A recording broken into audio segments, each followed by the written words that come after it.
দাম্পত্য জীবনে ছোটখাটো ঝগড়া ক্ষতিকর কিছু নয়, বরং অনেক সময় এটি সম্পর্কের স্বচ্ছতা আনতে সহায়তা করে। বর্তমানে স্বামী স্ত্রীর ভালোবাসার বহু রূপ দেখা যায়। মেয়েরা বরাবরই তার পছন্দের পুরুষকে নিজের আওতায় রাখতে পছন্দ করেন, এমনকি তার ভাগ কাউকে দিতে চান না। গোপালগঞ্জের কোটালীপাড়ায় রুবেল সর্দার নামে এক ব্যবসায়ী দ্বিতীয় বিয়ে করায় তার বিশেষজ্ঞ কেটে দিলেন তার প্রথম স্ত্রী রেশমা বেগম।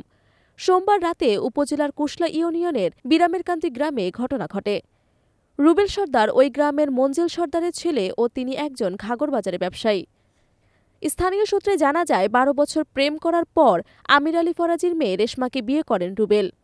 বেশ ভালোই যাচ্ছিল তাদের সংসার, কিন্তু এক পর্যায়ে রুবেল অন্য নারীর সঙ্গে পরকীয়ার সম্পর্কে জড়িয়ে পড়েন। শুরু হয় তাদের সংসারে অশান্তি।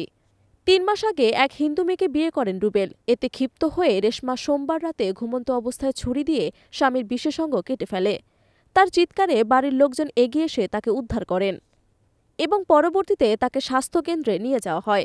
সেখানে তার শারীরিক অবস্থার অবনতি হলে ঢাকার পপুলার অ্যান্ড ডায়াগনস্টিক হাসপাতালে পাঠিয়ে দেওয়া হয়। রুবেলের মা জানান, রাতে রুবেলের চিৎকার শুনে তাদের কক্ষে গেলে রেশমা দৌড়ে পালিয়ে যায়। পরে আহত রুবেলকে উপজেলা স্বাস্থ্যকেন্দ্রে ভর্তি করানো হয়। তবে রুবেলের স্ত্রী রেশমা বেগমের সঙ্গে যোগাযোগ এখনও সম্ভব হয়নি। তার বোন ফাতেমা বেগম বলেন, আমার বোনের ২টি সন্তান থাকার পরও রুবেল অন্য একটি বিয়ে করেছেন। এই ঘটনায় ক্ষিপ্ত হয়ে রেশমা হয়তো এই ঘটনা ঘটান, তবে এতে আমরা কেউ জড়িত নয়। কোটালীপাড়া থানার ওসি মোহাম্মদ আবুল কালাম আজাদ বলেন, এ ঘটনায় এখন পর্যন্ত কোনো অভিযোগ পায়নি। অভিযোগ পেলে তদন্তমূলক ব্যবস্থা নেওয়া হবে।